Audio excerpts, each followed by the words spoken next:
You are watching Macro TV, and we are still busy with Study Unit 3, which is Chapter 1 in Fourie and Burger.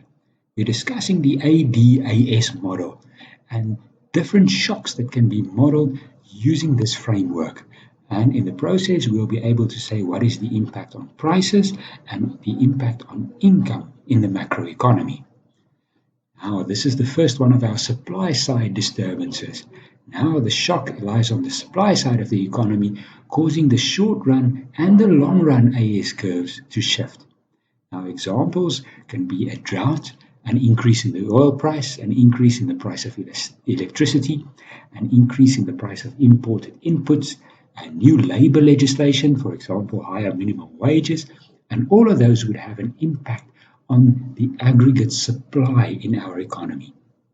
Now, exactly what that impact is, of course, depends on the nature of the shock.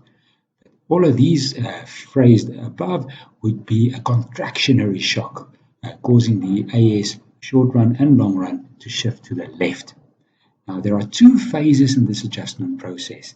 Now, phase one is immediately with the shock, the short run AS curve and the long run AS curve moves to the left.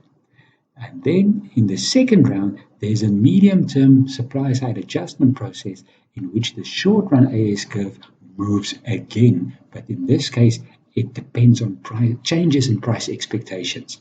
That difference between the actual price and the expected price. But let's do an example.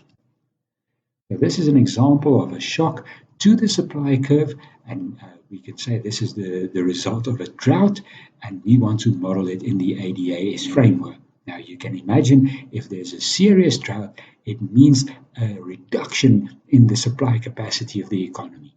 So immediately, the short-run AS curve moves to the left to short-run 1, and the long-run curve also shifts to the left to long-run 1 at the long-run income YS2. Now, this initial adjustment of the short-run AS curve leaves you at an equilibrium at a level Y1 and a price P1.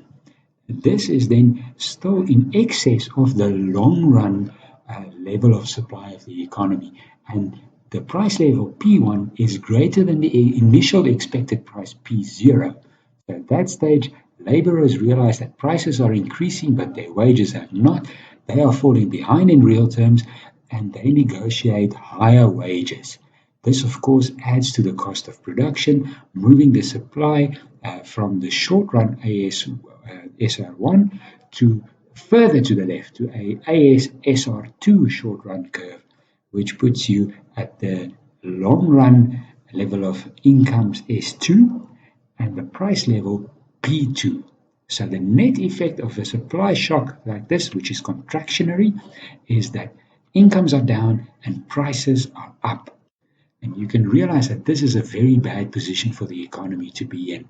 And it's called stagflation. You have stagnation of output, but also inflation of prices. And combined, these are sort of a real challenge to policymakers.